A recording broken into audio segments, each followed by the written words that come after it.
It's just this time immemorial cycle of destroy, rebuild, and siphon wealth every step of the way with that. I'm just wondering, after this amount of destruction sweeps through the world, who's going to be responsible for rebuilding it? Because I know in Ukraine already that they were talking with BlackRock and Vanguard to come in to do the financing for all of the rebuild after this thing concludes.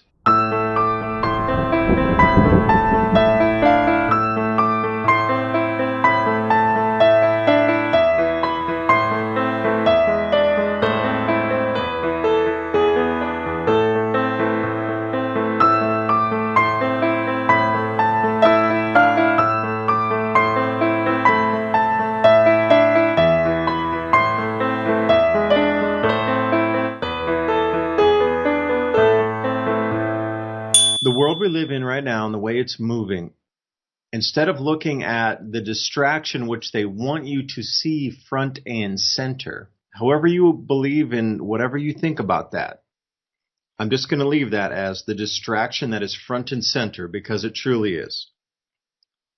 But take a moment to look in the periphery of our world and see how many things have gone awry in terms of economy, food production, society, and then ask yourself if you think what we're seeing now is a distraction for the collapse.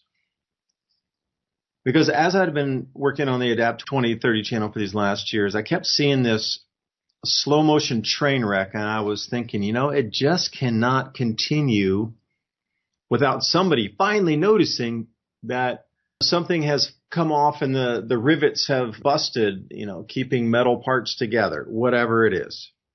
That eventually it's going to be so noticeable that the world will wake up and say, whoa, we have a huge problem here. Now that's if everything continued in its working fashion. There would have to be the blame from somebody because you can't have entire global systems break down and nobody notice and then just say, well, I don't know, it just broke down one day. But I think we have the culprit to explain away every single thing that will emerge from this point in terms of reasons why everything has broken down. The everything that has broken down was already there anyway. This just gives the excuse so you don't have any culprits. You don't have any fingers to point. It's just, it was because of the war. It was because of the closure of the Straits of Hormuz. It was because of the this, that, or the other. They stopped manufacturing and sending us stuff.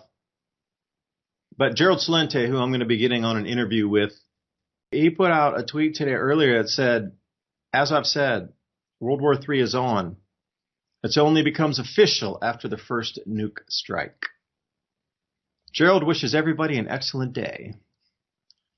I watched him with Daniela Camboni on Stansberry Research, and he broke down, man, when she's like, yeah, Gerald, you called that. The realization of it actually hitting our world just made him freeze and break down to tears for just a moment before he could recompose himself. Because their reports, the Trends Journal, if you are privy into that and have a copy of it, for the last two Trends Journals, they're going, yeah, it's definitely, there's too much broken on the world stage right now. It's not coming back. They tried to get their big old global conflagration with the Russia-Ukraine thing. It didn't work, so they were going to move to greener pastures to get it done. Because I really say this, everything is on the precipice at the moment of full collapse anyway without all of these other things happening. And the way that the word Great Reset, remember Klaus Schwab, Great Reset? Remember that was a hot topic for a minute about a year and a half ago. And that suddenly disappeared off the lexicon radar. But you're seeing this Great Reset marching forward. And as we go through tonight, we can talk about some of the changes to be expected in terms of how AI might be used after this, whatever finishes up. And that's the only way we could possibly allow humanity to move forward. We have to put it in the arms of AI because humans are non-trustable. They're too angry. They're too vicious toward each other. So let's just do everything with AI. And then AI can redivide the country maps like they did after World War I and World War II. AI can now create a new world map section to create the most peaced and harmonious with all the peoples together.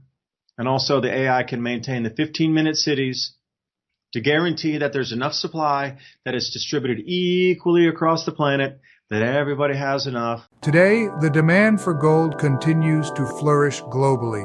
History proves that fiat paper money is designed to go to zero through inflation, whereas gold has intrinsic value in which it maintains forever. Paper money is a debt instrument. Gold is an asset of wealth in its own right.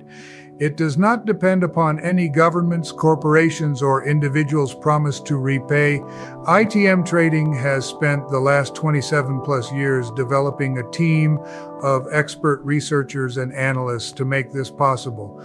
Simply put, we build strategies which are historically proven to protect your wealth and assets through any economic downturn or currency collapse.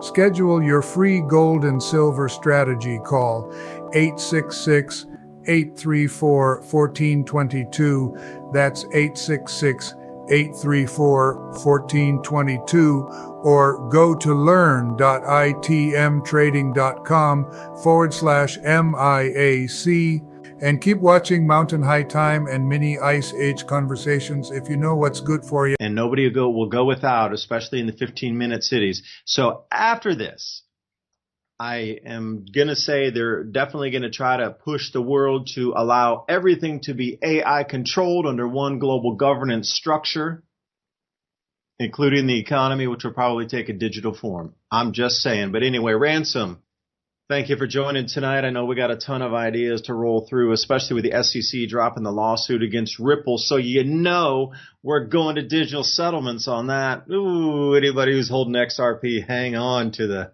clothesline and a hurricane. Yeah. I think what I was last hearing you talk about is, all roads do lead to Rome there. You said it exactly. That is exactly their plan from their own lips, from the AI control to the 15-minute cities. And I'm getting a chance here where I live to see it being created and built in real time. The governor of Texas has decided that they're going to build a wall between the state of New Mexico and the state of Texas, which they've already started. They've started working on. We won't build one for the border of the United States, but we will build it in between states. And I think that really has nothing to do with people coming from south of the border and everything to do with the fact that El Paso and Las Cruces are both 15-minute cities to be. There's plans in the works. There has been for a long time for this area, all the way back. I'm sure you remember the concept for the North American corridor that got canceled a couple of times from local governments, but they never gave up on that idea. And basically what they're doing is they're converting Interstate 25 to become that North American corridor. And yeah, it's really weird. And they're claiming it's because of the flow of traffic from south of the border. But I have a feeling that has really nothing to do with it. The way that it's being designed is what we've talked about many times. It's the beginning of the infrastructure for major cities. And keep in mind that if you're not familiar with the area, Juarez, El Paso, and Las Cruces are soon to become a megalopolis, which is 100 miles of straight businesses, commercial real estate, and housing. So just all in a row. So not like New York where you have skyscrapers, but just complete development along the interstate. That's where it gets controlled, tracked, and traced, because I'm sure you've seen some of the new surveillance cameras that they've set up on all the interstates. They're these giant, I'm not sure exactly how tall they are, maybe 30-foot poles with cameras, license plate readers, facial recognition, all that stuff. We're in the ongoing building phase. And the reason that they stopped using the Great Reset is because we're in the middle of it. They don't want you thinking about it at all now. You're supposed to be distracted with all the wars around the world that are really only one war. This is the last war that they're trying. They're even using the old, name of it, the war to end all wars. People are throwing that around already. But there are some really trippy articles out there that they're not even trying to hide it really too much anymore or distract you. Instead, it's become the main event, the main stage for you to watch it crumble right before your eyes. So right here's a good one. And this is ironic because I came up with a new theory, possibly, My son is going to one of the education centers trying to get a certificate for the government so he can be a good citizen. Today he went to a skills development seminar or something, and they were handing out free books. One of them was 1984 George Orwell. You know, on the back of the book, it says, "The party told you to reject the evidence of your own eyes and ears. It was their final, most essential command." And then think about this. Here's the article right here. Ironically, going on at the same time as educators are sneaking books to people that are probably soon to be banned because we live in this exact description of the future. Biographers of the legendary writer's wife says darkness that runs through 1984 is a reflection of his soul. Well, he was a eugenicist, and he was part of those circles that believed in some really weird stuff. And just like the cosmic rule that you got to tell someone before you do things to them, that's exactly what one of these books was. I think the other one they gave him was Fahrenheit 451, which is ironic. I've made a video about that because that's happening in a digital format. And if you've seen the recreation of their movie based on that book, in the future, that's now, language was boiled down to one world language, and that was the emojis, because they weren't allowed to use words, and you couldn't have books, you couldn't own paintings, you couldn't have any thoughts of your own. Oh, ain't that nice? That's nice. This is something that I mentioned to you a couple of years ago, and it turns out I'm not the only one that thinks the math of the Olmec calendar, which they're calling the Mayan calendar in this article and several others, is actually off by about 12 years. There's no argument that the amount of years in it, that's 5,126 years. The argument is that it's possible, based on the accurate depictions of each eclipse and where it was going to be in that area, that actually it was 12 years off. And 2023 is actually the end of the Mayan calendar. Not saying that they thought that the world was going to end or anything like that. But this, according to a bunch of people, it's a growing number, say the mathematics points out to 2023, December 21st. So that will be the end of their calendar. So it wasn't 2012, by the way. It was now, or it possibly is now. Maybe that's not an accident that they miscalculated the original spread of their idea of the calendar, but it seems that the calendar actually ends in December of this year and starts anew in 2024, which is ironic, another divisible by 12, 24 year.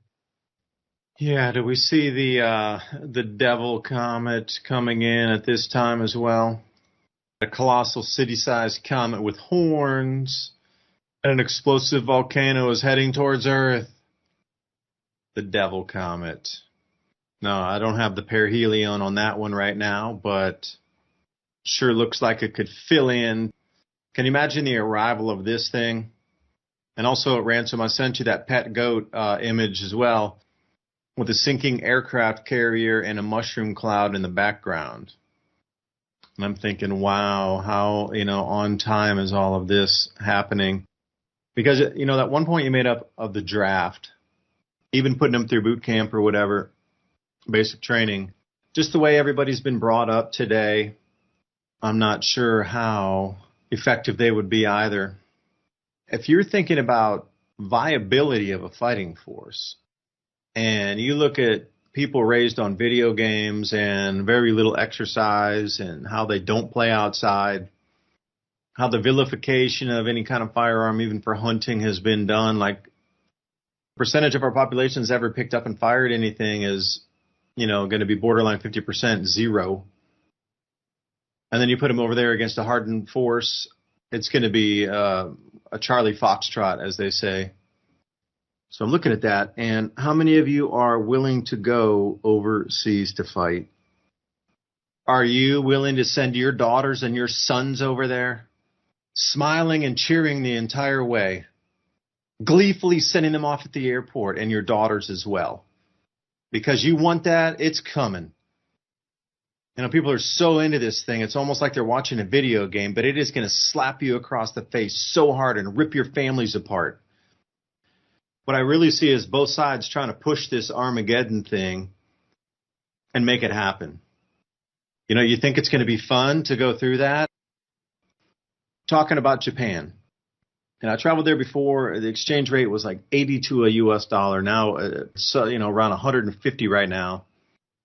You think your American dollar is buying you more and you want to run into this thing headlong and just spend more money and print more money, telling us how we're going to go to war across 5 different fronts and we're going to print money to pay for it.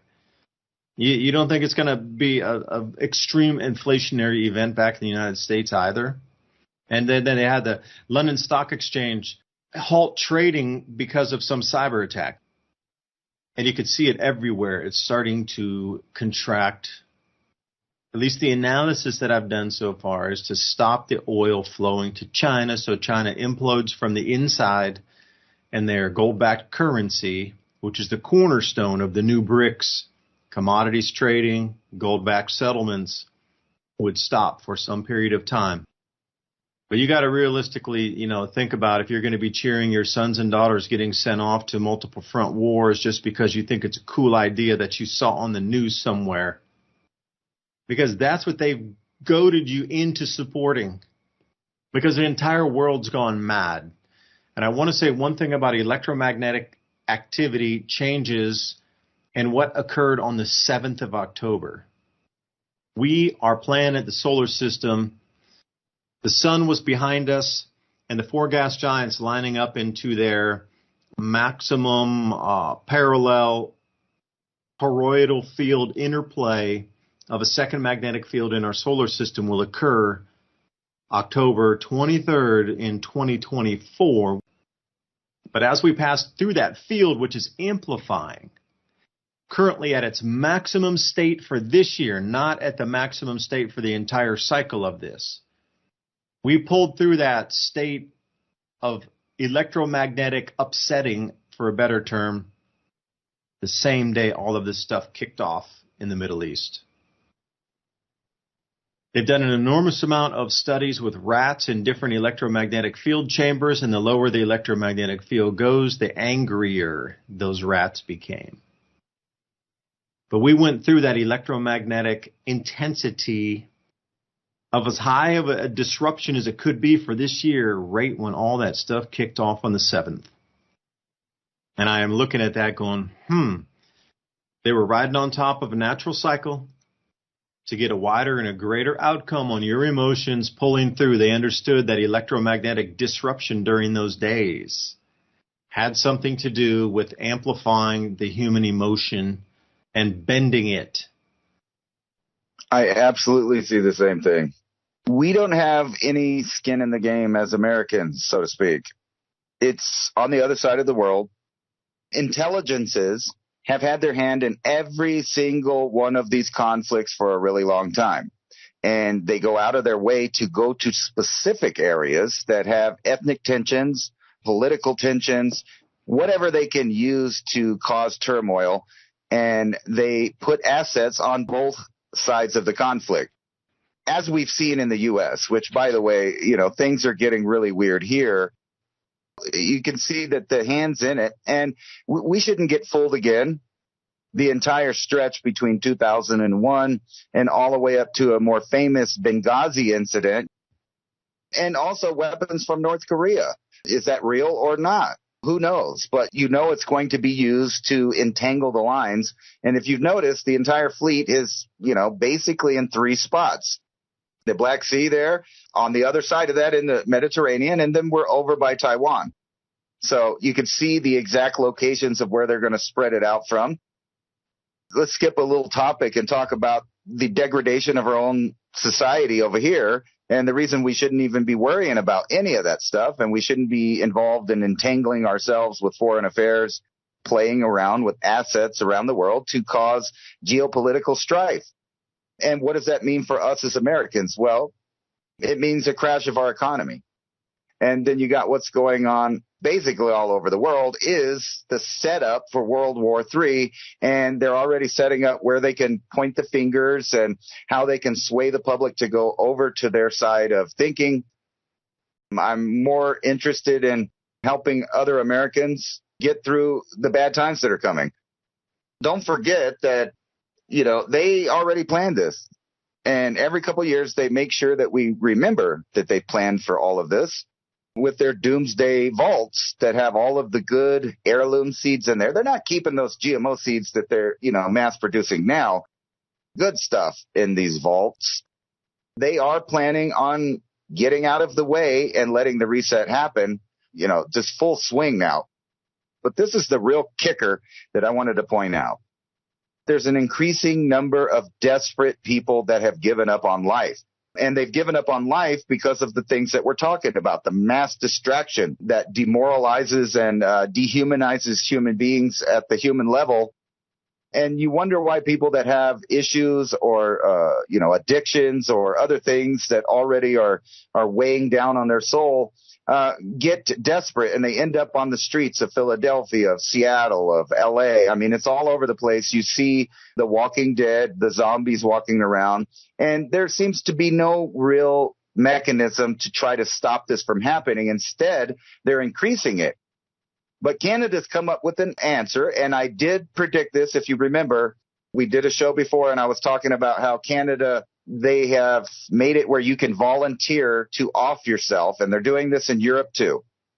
Canada, what I was talking about is they were offering the terminally ill state assistance so that they could end the pain. That's one thing. If you want to argue one way or the other about that, I ultimately think that's a human being's choice, but I don't like the idea of state-sponsored offing of people. But the governments have a plan for you. They want to help you help yourself not exist. And in Europe, they've just offered it to anybody, little miniature chambers that you get in, and then it peacefully takes you away. But Canada has come up with a foolproof way to get rid of the homeless and addicted population. They're just going to offer them the same thing they do to terminally ill. This is going to spread country by country. That's where we're at, where governments are offering addicts to just go away. And people that are sad, you could just go away. If you're sick, you could just go away. What did Aleister Crowley call it? The age of Horus. So finally, all of the people like him can do as they wilt. And I see that happening exactly right now. And those are those people you were talking about. We're back in the Crusades. We're back in the Middle Ages. No religion is innocent throughout time. That's obvious. Just if you know history, not one of them has been innocent.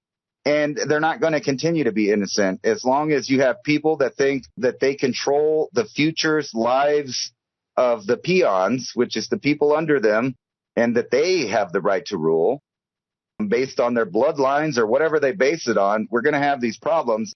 Their mouths are watering because they see it, that they finally have an opportunity for their one world order. And George Bush Sr., unfortunately, he didn't get to see his promised land. But you remember, he said, I think finally we have a real chance of seeing a new world order so that the rule of law rules and not the rule of the jungle.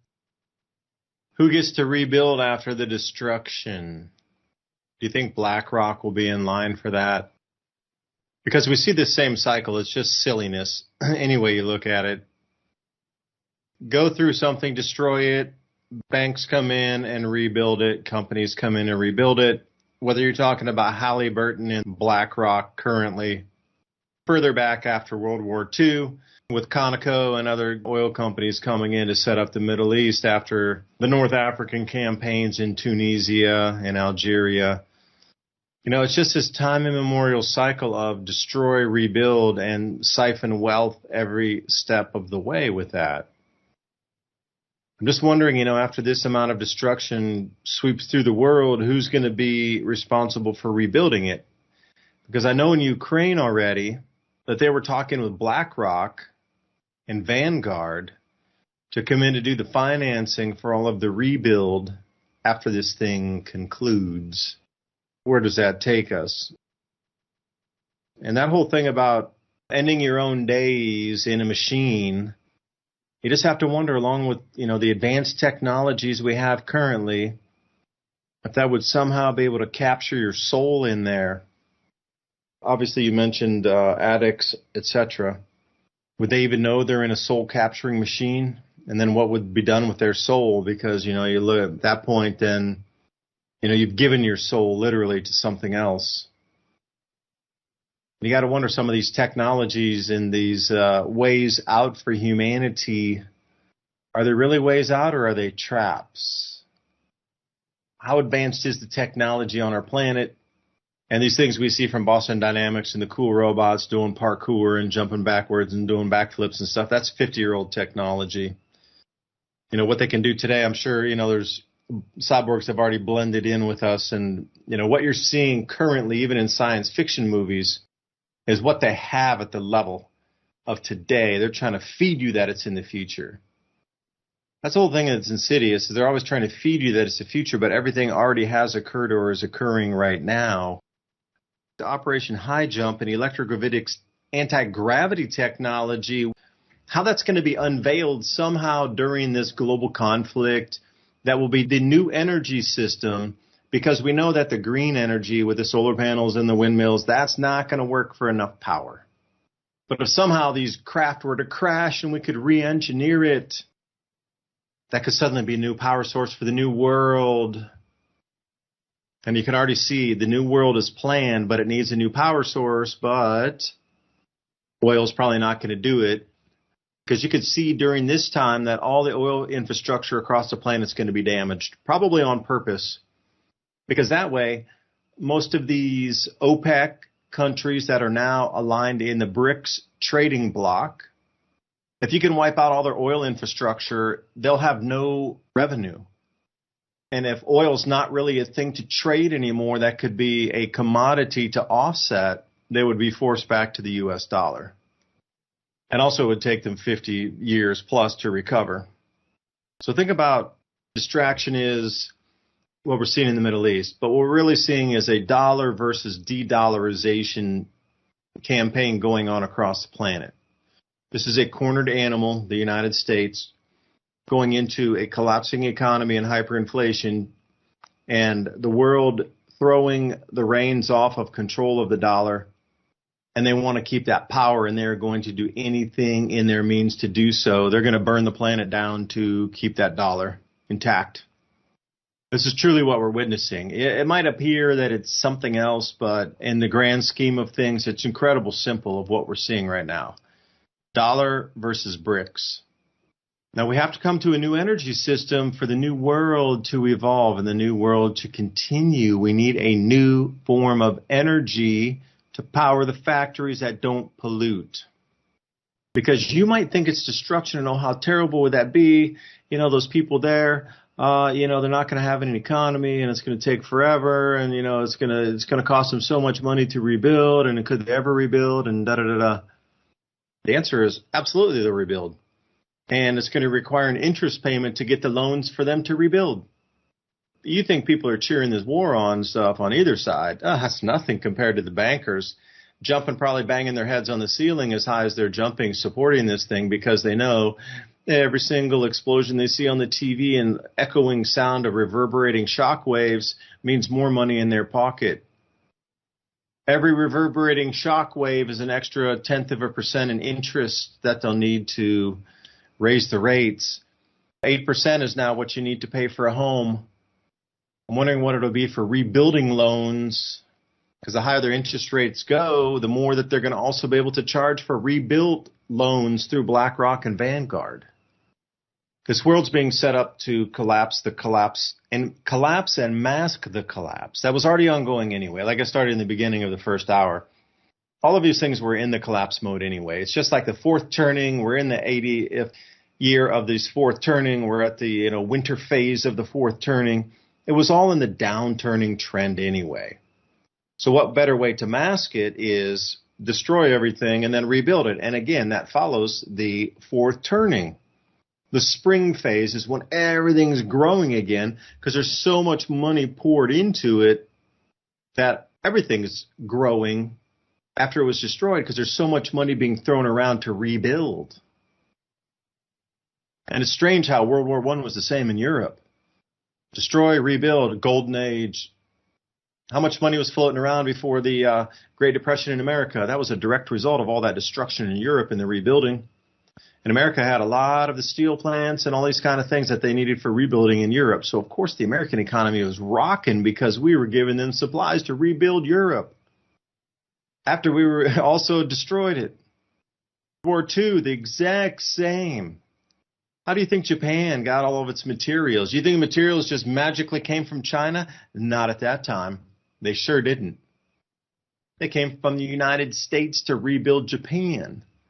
But the amount of money that was flowing into America for rebuilding after World War II was astounding. The world you know today was built off of that money flowing back into America for raw materials to rebuild not only Europe, but Asia.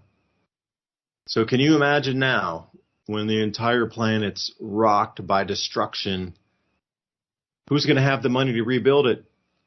China. They're going to be the ones with the steel plants this time. They'll be the ones with the automotive manufacturing this time. Now, somehow China will be spared. I really believe a lot of destruction will not be in China this time. Huge amount of destruction across the United States. Probably not too much in South America. That place is never really affected too much. But you're going to watch the switcheroo, like they have always said, oh, the wars never touched American soil in World War I or World War II.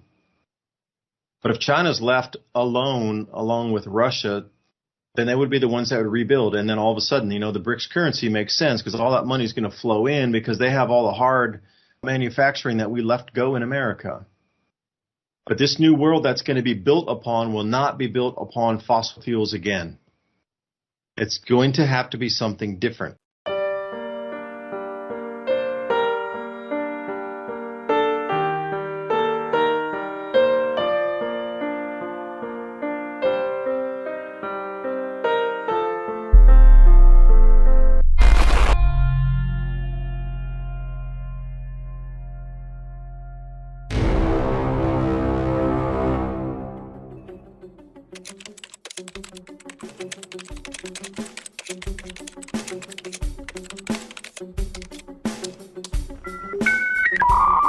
Mountain High Time, 2 hours of an organization to the madness, discussing the ever-changing dynamics of being both physically and mentally prepared for a plethora of possible outcomes to our future and present.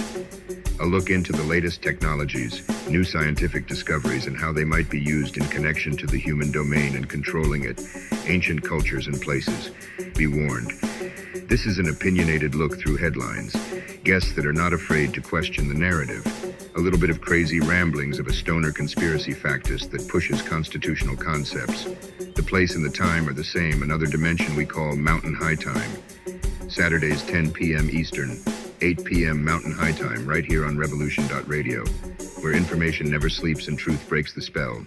Imagine, if you will, a glimpse into the possible outcome of a million mistakes. What you are about to watch is a nightmare. It is not meant to be prophetic. It need not happen. It's the fervent and urgent prayer of all men of goodwill that it never shall happen.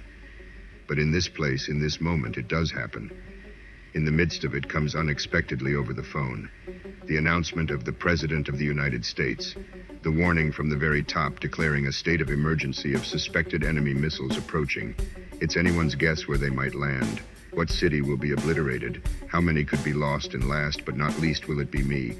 Will it be my family, friends, my square inch on the map? Minutes go by and nothing. Right as you exhale a breath of relief, an instant wave of horror treks down your spine and a sinking feeling in the pits of your stomach. Just then, the power goes out. The only light you see is the glow of your phone. Shining in your face, the icons of terror. Low battery, and even more frightening, the symbol for connection to information and loved ones gone. You try the landline in your office, desperate to contact family.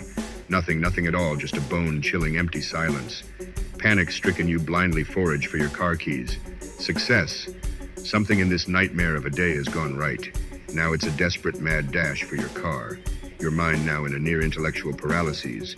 Logic a struggle as you cope with a Gatling gun barrage of horrific ideas of what your family might be going through in this very moment. Miraculously, your car starts and you begin your seemingly apocalyptic drive to locate your kin. As you pass the first stop sign, the sight of civic decay is already bearing its nasty head as you speed past fights in the streets, looting, and a complete halt of any semblance of an evolved civilization. To your right, a large fire. As angry, fear-filled citizens with their arms full of grocery items run from what used to be your local food market ran by a mom and pop's couple now collapses into a bonfire of dreams. Because of the commotion, your attention span has been stolen. Now before your automobile is a violent crowd. They have now surrounded your car. banging on the metal, bashing at the glass, screaming incoherently. What just a second ago was the road to salvation, now a deadly trap of circumstance and fear blocking your escape.